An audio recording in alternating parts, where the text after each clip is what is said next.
Hey everyone, welcome to Ferocious Finance presented by MagicGatheringStrat. I'm your host, Ferociously. Now, I just wanted to say before we get started, I appreciate all the great feedback I've been getting. A lot of you guys like the recommendations, so what we're going to do is, we're not going to be here next week, but the following week, when we come back in the first weekend of October, we're going to have recommendations, but what we're going to do is we're going to have like the pick of the week, because doing the entire show on recommendations is tedious, and it's really not that much fun for us to make here at Ferocious Finance. Me and Dan don't enjoy it that much, so we want to give you guys the information we want, but at the same time we want to be able to enjoy what we're doing, so that's important to us.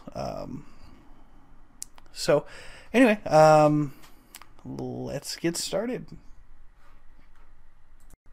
This week I wanted to take some time, and well, first of all I wanted to say, several weeks ago I moved the studio in my home from one of the extra rooms to a different extra room, and I noticed the sound quality really decreased a lot. So I've done some work, put up some soundproofing, some sound insulation, and so you guys can expect good quality sound again from me. So I want to apologize for that, for those few weeks where it wasn't very good. But I put in a lot of sound editing into the room I'm now using as my studio.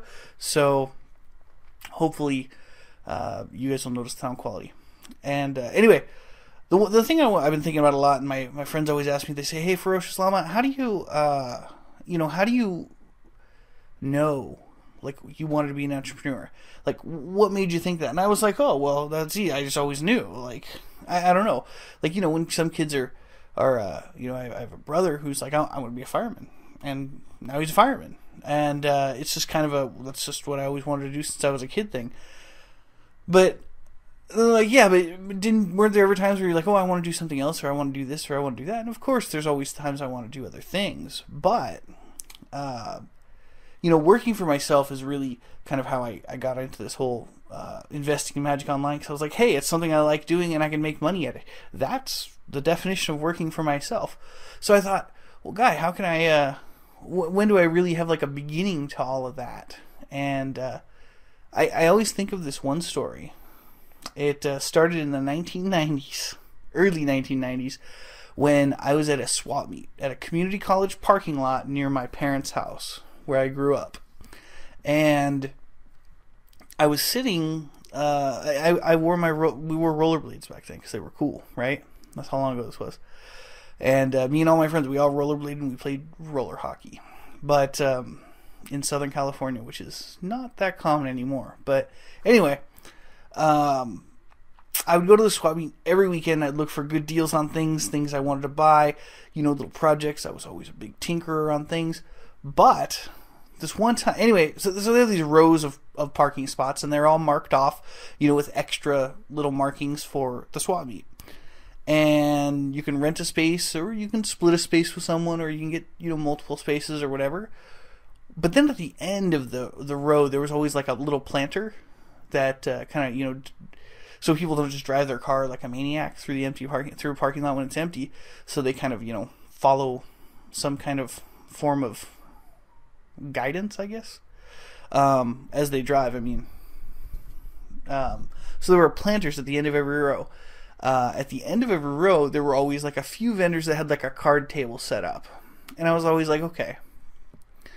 I usually didn't look at what they had, but sometimes I did, because sometimes it was just someone trying to unload something, and they had like a really good deal on something they were trying to sell, or something cool. And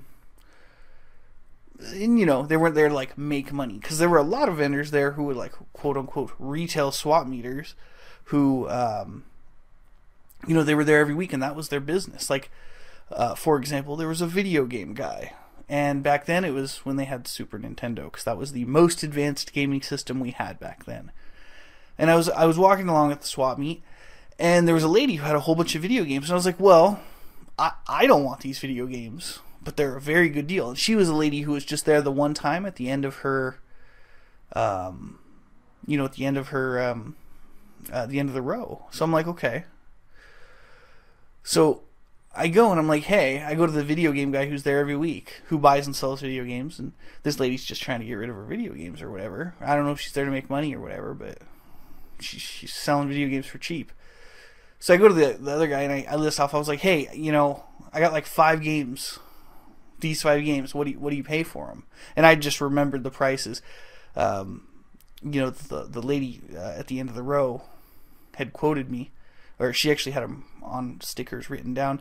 And I was like, yeah, you know what? Well, what are they? You know, how much will you? I go to the video game guy who had like a big mustache, like a silent movie villain, which is not relevant to the story. But he goes and he's like, okay, yeah, I'll give you, you know, X amount. I don't remember what it was, probably $14-15. And I started that day with, you know, $10 or something.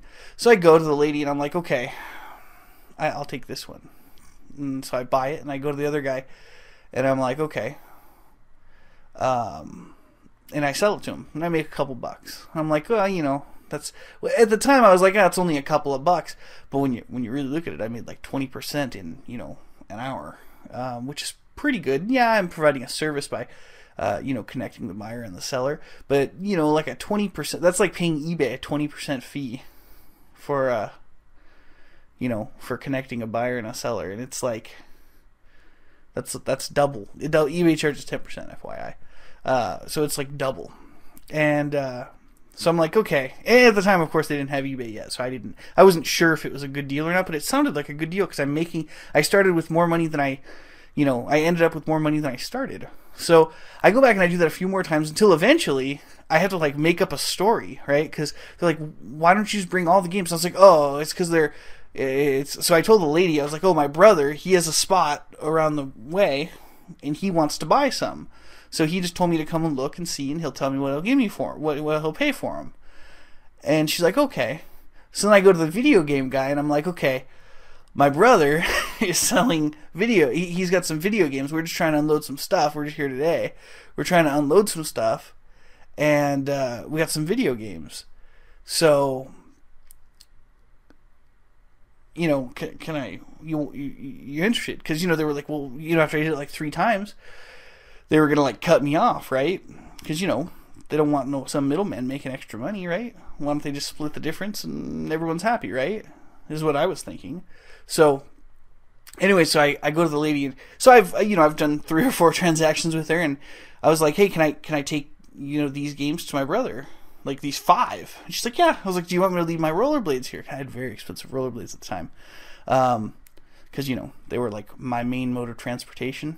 And I was like, yeah, hey, can I take these over to, you know, she's like, do you want to just take them? And I was like, yeah, I'll just take them over there. And I was like, do you want me to leave my skates or anything? She's like, no, don't worry about it. So I was like, all right, sweet. I got credit now. So I go back to the video game guy with the mustache, and I sell them, and I made, you know, like $10 off 5 games. And I'm like, this is a sweet deal. So then we start getting into like the games those are like, you know, $10, $11, $12 games. And then, you know, as we crept up, the games got more expensive to like the $25, $30 newer games that are more popular. So eventually I'm selling just tons. I basically wrote a list of the ladies' games at the end of the aisle and took them over to the video game guy, and he wrote down the price, and I was like, okay, let me go double check, because I didn't remember all the prices, you know?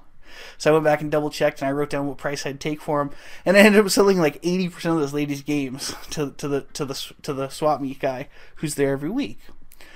And I made a whole bunch of money for, you know, I mean, literally like an hour and a half. I made probably, I think I made like $35 or $40, and I was like 12, right? Maybe even 11. I was real young. So I'm like, hey, this is why I think that I'm doing it right if, you know, I start the day and then, you know, I make more money than I'd make working all day, you know, for my parent. At the time, minimum wage was like $4 an hour or whatever. So, you know, even if my parents paid me minimum wage to do work for them, you know, I'd never, ever make, you know, I'd have to work all day. I worked an hour. I made $35, $40, something like that. So I'm like, hey, this is sweet. So I'm sure you're all asking, Ferociousllama, why are you telling us this story? Here's why I'm telling you this story. Because it gave me an idea. My idea was that why can't we take that same kind of idea where it takes very minimal capital and, you know, minimal capital, right? and turn it into some way to make money, right? And I thought, wait a minute. That's what it is, right? And unfortunately, that doesn't work with Super Nintendo games anymore. It just doesn't work that way. And of course, that was a different time when I think I had just heard of the internet, and my cousins had it, and they connected with like a, I don't know, 9200 BPS modem or something ridiculous. And they were like, "Oh yeah, we're getting a." It was like we're getting a 14.4 pretty soon, and it's like that was like the modem to have, which still makes me laugh today. But anyway, so I thought, okay, how does this apply to Magic Online, and how can I tell you guys how to do it, and help you guys make some money, because that's what we're all about here. All right. So how can we take my idea and you implement it? Because we know how I can implement it. I go to the swap meet, I buy video games and sell video games.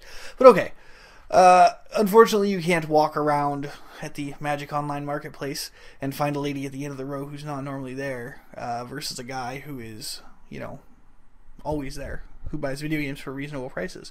But what you can do is you can prowl the classifieds and find, what I always do is search for the card name and then type sell. So you'll find people selling. And a lot of times you'll get a lot of bots, but sometimes you'll get a lot of entries. If it's a popular card, type human and see if there's any humans selling it. Because a lot of times they'll have better deals than the bots because they want to sell their stuff. That's, they're just trying to sell their stuff. A lot of times they're trying to make money, but they're making less money than the bots do. So when they make less money, that's good for you. So anyway, that's kind of what we do. Is we're gonna prowl the classifieds, but you gotta remember there are a lot of tools available to you guys. For example, I found 65 tickets on eBay for $60, and yeah, that's not a huge discount. It's about 10%. It's like 90 and change cents per ticket, which is good. Hey, it's better. It's cheaper than you get them from Magic Online, right? And so I bought them. Guy delivered them. And he gave me a few other cards, but none of them worth, really worth any value. I think he was just trying to get out of the game because he doesn't like V4, but hey, who can blame him, right?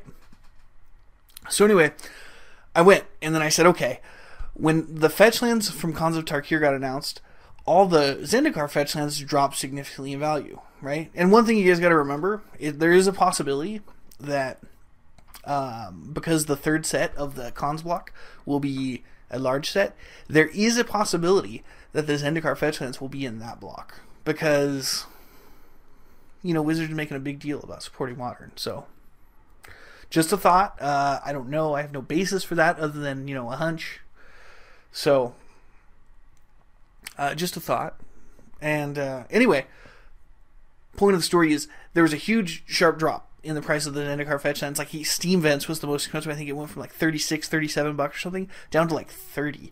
So I was like, I'm gonna buy those. So I went and I shopped all around. And I thought, okay, but you know what? I want to try this. Just so I can have something to tell you guys about like what I did. Something I've actually done that I can talk about specifically. Because I'm not gonna lay out my business books online. That's just not gonna happen. But what we can do is I can show you this exercise that I did. I went and I found Verdant Catacombs, and at the time they were selling for $15. And so I was like, okay, I don't need the very best deal. So here's what I found was I had 65 tickets, right? And Verdant Catacombs were $14 to $15, right? Like 14 and change, right? But I thought, okay, if I buy them from the cheapest bots I can find on MTGO wikiprice.com, which is a really great place to find bots with the lowest prices. They have the best buy prices and the best sell prices for you. It's kind of a cool tool. So anyway, that's not a substitute for checking the Magic Online classifieds, though, if you're investing. But check it out, mtgowikiprice.com. They have prices for everything, what bots are actually selling them for. It's not like the other sites that, just give you like a price set by something. They give you actual real live now real-time prices. So anyway, here's my recommendation. Check that. Well, here's what I did. I went and I checked that out, right? And I found some bots were selling for like $14.50, but I thought, the problem is, they've only got one. So if I go to 4 bots and buy one from each one, I give them $15 anyway. And then I have these 50 cents credit bots I'm never going to use, right? So I was like, okay, I'll even make it easy, right? I want to buy them all at one time because I don't want to spend a lot of time on this. So I went and I bought 4. And then I posted them immediately, just in the classified from my personal account and said, hey, Verdant Catacombs, $18.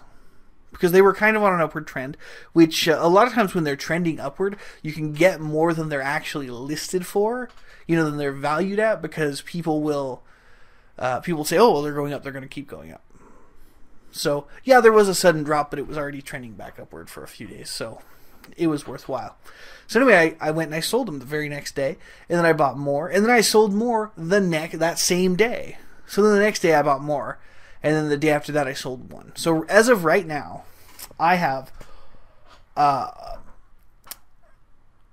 total value of 104 tickets, right? Assuming the three Verdant Catacombs that I have are worth $18 a piece.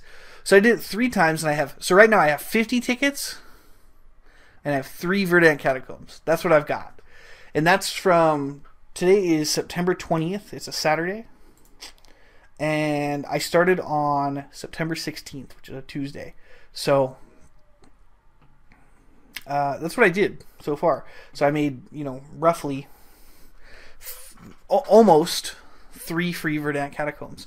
So anyway, and that's just my personal account, just when I work, whenever I'm at work, whenever I'm working at my computer, I write articles, I do a lot of different things. Whenever my computer whenever I'm at my computer, it is running, Magic Online is running, and I'm logged in, and there's a for sale sign, for those Verdant Catacombs. And it always really helps when you type, oh, human for selling, whatever, human selling, blah, blah, blah, because people like dealing with a person, rather than dealing with a bot all the time, because people are, well, not all people online are friendly, but some of them are more friendly than bots. So anyway, that's what I did. That's how it works. I think it's the same concept. Just go and find it cheap and sell it for more, And, because it's one of those things where they always say, oh, Magic Online is the perfect competition. It's not. It's really not perfect competition, because not everyone has perfect value, perfect information. And if you did, yeah, it would be perfect competition, but it's not. So some people can get away from charging more. And then the other thing is, there's always they call it a value-added service, where I charge more because I, whatever, I do something extra with my product. Like a telegram or a postcard versus a, what do they call those? Like what do they call it? A telegram, I guess, where it's basically like sending information through the mail service, and they have a guy show up and read it or something. I don't know how that works exactly, but go to an Apple store, buy an iPod, right? You're buying an MP3 player, essentially. Yeah, it is a cool MP3 player and does a lot of really neat stuff, and it looks good and everything else, which is great, and I'm not trying to knock that. But you go into their store and it's all modern looking and nice and neat and everything else. But then you go to, Walmart and buy your Microsoft MP3 player, you don't get the same service, but you're also paying a lot less. You know what I mean? That's kind of the idea, is you get more with the purchase. And even online it's like that, because they can say, hey, we have everything. That's kind of what we do here. We want you to come here. And that's Walmart's strategy, is have everything you'll ever want. And it seems to work, because they're the market leader in retail by like quadruple, by the way. Their revenue is like quadruple what the next biggest seller is. And I would venture to say that, the market leader in Magic Online is MTGO Traders. I would bet is their revenues are quadruple the next biggest competitor too. But anyway, so that's all you have to do. Just start buying stuff. Make sure, but here I'm going to give you a few tips, okay? Make sure they're like popular, quote unquote popular cards. They have to be cards that you hear about people complaining how expensive they are, okay? That's the deal. And they have to be on an upward trend, and if they just experienced like a shock, that would be perfect. In fact, one good card right now would be Wasteland, because this week, up until I think the end of September, there's a flashback Tempest draft. So when you do the math, I think it's one Wasteland per 33 packs, but there's also Intuition, City of Traders, Oath of Druids isn't worth anything because it's in Vintage Masters. But, you know, there are several money cards in Tempest Block that you should definitely consider picking up because they're worth it, you know. And then as soon as it goes away, they're going to drop in value. I mean, it's just like, you know, just like any other time there's a flashback draft, all the cards in that block tend to, all the, you know, really valuable cards tend to drop a little bit. Because people who get them that don't want them, they just unload them and then go draft some more or do whatever. So anyway, that's all I've got regarding that. So I've done it. You guys can do it. I'm going to work on getting some spreadsheets and graphs and stuff like that so we can kind of talk about, you know, so I can show you in a little bit better, you know, graphical example about what's going on. But so far, I paid $10 for 3 Verdant Catacombs. $15 actually. I paid $15 for 3 Verdant Catacombs so far. Is kind of where I'm at. So, because I have $50, which is $15 less than I started with, and I've got 3 Verdant Catacombs. So that's kind of exactly the situation I'm in. So, Magic Online's been slow this week, at least for the past, like, since Thursday. Yesterday, and today have all been really slow. I don't know why. At least for me, trying to get rid of these Verdant Catacombs, I only sold 1. So, anyway, that's what we're doing. I mean, I did the same thing. I didn't track them the same way for my, you know, for the Steam Vents and for the Misty Rainforest. But, you know, they're still worth, you know, I think they're still worth it. But do your research. That's kind of the one thing I can't stress enough, is do your research, guys. Before you go off and invest in things, do the research, because that's the most important thing, and that will ensure success. All right, guys, that's all I have for this week of Ferocious Finance. I'm your host, Ferociousslama. Thanks for watching Ferocious Finance, presented by MagicGatheringStrat. And I just wanted to say that you know, the whole point of today's episode was, look, I keep saying, a lot of you guys email me or post questions or, you know, contact me other ways that say, hey, how come I can never ever seem to make any money because of bot rake? Bot rake is terrible, right? And I'm like, look, you don't need to use bots. You don't have to use bots. You can if you find a good bot, but you don't have to. So here's what I'm going to do, right? Is I said, I'm going to do this, and I'm going to show you how it's done. Just to prove it can be done. And I'm not saying it can't be done. I'm not saying it's not difficult. I'm not saying it doesn't take a little bit of work, okay? And that's the other thing is, you know, it takes strategy, it takes skill, you know, it takes some practice, you know, to make the right decisions and to know when to make the right decisions. And yeah, sometimes those can cost you a lot of money, but anyway, I just wanted to say, and I hope you guys like the new you know, the new little project I'm working on that I'm going to report every week what the status is. So let me know what you guys think. And thanks for watching Ferocious Finance, presented by MagicGatheringStrat. We're not going to be here on October 4th, but we will be here next week on September 27th. So thanks for watching, guys.